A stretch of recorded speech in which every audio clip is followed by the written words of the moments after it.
12월 17일입니다. 역대하 34장 14절부터 33절까지 말씀 보겠습니다. 요시야 왕의 지시에 의해서 시작된 성전 수리 공사가 아주 잘 진행되고 있었던 어느 날입니다. 대제사장 hil기야는 공사에 필요한 돈을 이제 성전에 있는 궤에서 돈을 꺼내려고 이렇게 하다가 보니까 모세가 전한 율법책을 발견했어요. 대단한 발견입니다. 이 율법책은 모세가 기록하여서 이제 가나안 땅으로 들어가기 전까지 잘 기록해 가지고 그것을 마지막으로 여호수아가 이제 모세의 뒤를 이었죠. 그때 레위 사람들에게 그렇게 맡긴 겁니다. 성전 비치용이로서 언약궤 옆에 이렇게 배치하도록 이렇게 맡겼었죠. 그런데 그렇게 쭉 가지고 오다가 이 유다 왕들이, 이스라엘 왕들, 유다 왕들이 신앙이 이제 이렇게 떨어지게 될 때 어디다가 갔다가 놓았는지 모르고 사라졌었어요. 그러다가 이제 궤 안에 있던 것을 발견하게 된 것이죠. 자, 그러자 hil기야는 서기관 사반에게 이제 그 책을 줍니다. 상관이기 때문에. 그래서 사반은 그 책을 가지고 왕에게 나아가서 보고를 합니다. 그 책을 크게 읽으라 해서 이제 크게 읽었더니 요시야 왕이 그 말씀을 다 듣고서는 애통해하며 자기 옷을 찢었습니다.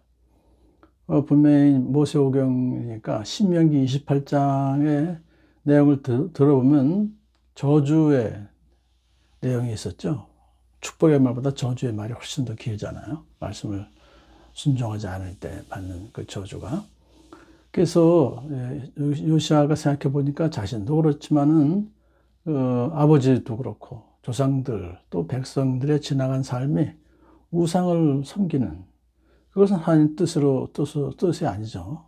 아주 많이 벗어나 있었던 것을 깨닫고 이제 회개하는 마음으로 애통해하면서 자기의 옷을 찢었던 것입니다. 자, 그렇게 이제 왕은 이렇게 고백을 하죠. 우리의 조상들이 주님의 말씀을 지키지 않고 율법책에 기록된 모든 것을 지켜 따르지 않았어서 하나님께서 우리에게 진노가 내리신 것이다. 그렇게 고백을 했어요. 그러면서 이제 hil기야와 서기관 사반 등에게 명령해서 이번에 발견된 두루마리 율법책의 말씀에 관하여 주님의 뜻을 여쭤보라고 이제 지시를 합니다. 왕의 명령을 받은 사람들이 훌다 예언자를 찾아가요. 이 훌다는 궁중 예복을 관리하는 살룸의 아내였습니다. 여선지자죠, 그러니까. 훌다는 이제 하나님 말씀을 요시야 왕에게 대언합니다. 나 주가 말한다.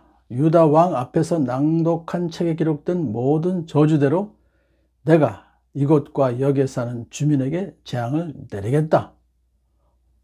아주 엄한 말씀이시죠. 그 이유가 뭐냐 하면 그들이 나를 버리고 다른 신들에게 분향하여 나를 노엽게 했기 때문이다. 정확한 이유가. 자, 그런 이제 말씀을 듣고 나는데 그러나 은혜의 말씀이 나와요. 그러나 내가 요시야 왕이 율법책의 내용을 듣고 마음에 느낀 바 있어서 하나님 앞에서 겸손하여져서 내가 옷을 찢으며 통곡하였기 때문에 내가 내 기도를 들어주었다. 회개할 때 그 용서해 주시는 하나님, 여기서 우리가 발견할 수 있습니다. 요시야 왕이 자기 옷을 찢고 애통해하며 회개했기 때문에 그 예루살렘과 그리고 유다 백성들에게 내리기로 한 모든 재앙을 일단 유예시켜 주시겠다는 거예요. 언제까지? 요시야 왕이 죽을 때까지. 그렇게 약속을 하였습니다. 자, 내가 너를 네 조상에게로 보낼 때에는 내가 평안히 무덤에 안장되게 하겠다. 이게 참 굉장히 그 은혜입니다, 이것도.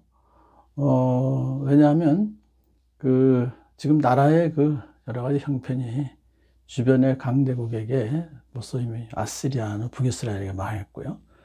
또 저 바벨론도 지금 나라가 점점 커지고 있고 이집트는 물론 항상 강한 나라고. 그래서 좀 어려운 시점에 있었기 때문에 이렇게 편안하게 무덤에 안장되게 하는 것도 그것도 복이고, 또 요시야 왕이 죽을 때까지는 그런 여러 가지 재앙을 안 내리시겠다는 것도 참 복이고 감사한 일이죠. 자, 그래서 이 말씀이 어떻게 이루어졌냐면요, 참 너무 감사한 게, 이것도 요시야 왕이 이제 무기또 전투에 나가서 이집트의 군사가 쏜 화살을 맞고 죽어요. 전사했어요. 근데 이 전사한 것이 오히려 요시야 왕에게는 유다 왕국의 멸망을 보지 않고 미리 이게 이제 평안한 상태에 있다가 갑자기 죽었으니까 그렇게 된 거예요. 그리고 또 사실 그 망한 후에 장사를 했으면 어떻게 될지 몰랐을 텐데, 그 다행히도 왕의 무덤에 편안히 장사되었다. 이것이 전사한 것이 오히려 요시야 왕에게는 하나님의 축복이었다. 그렇게 나중에 이제 기록이 되어 있습니다. 자, 요시야 왕은 이제 하나님 이 말씀을 듣고 난 후에 모든 백성들을 데리고 성전으로 올라갑니다. 그리고 성전에서 발견된 언약책을 모든 백성들이 듣도록 낭독하게 했어요. 크게 읽게 했어요. 그리고 나서 왕은 자기 마음과 목숨을 다해서 하나님의 계명과 법도 규례를 지키고 율법책에 적힌 언약의 말씀을 지킬 것을 굳게 맹세하는 언약을 주님 앞에 맺었어요. 언약의 재갱신입니다. 언약의 갱신입니다. 자기만 한 게 아니라 거기에 있었던 모든 백성들도 이 언약에 참여하게 했습니다. 그들은 하나님이 세우신 언약을 따랐다. 그렇게 보고를 하고 있어요. 자, 하나님, 이와 같이 요시야 왕은 참 온 나라에 있었던 우상들을 다 없애버리고, 또 성전도 수리하고, 또 백성들로 하여금 하나님을 섬기게 하면 율법책을 찾은 다음에, 그래서 요시야가 살아있는 동안에는 백성들이 하나님께 복종하기를 떠나지 않았다. 그렇게 기록을 하고 있습니다. 한 지도자가 이렇게 하나님을 찾고 하나님의 말씀을 귀히 여기며 말씀에 전적으로 순종하고, 또 백성들에게도 그것을 잘 지도하였을 때 그 지도자 한 사람 때문에 공동체 전체가 하나님께서 기뻐하시는 올바른 길로 가게 되었다는 아주 복된 말씀입니다. 우리 모두가 이런 귀한 지도자가 되기를 간절히 소원합니다.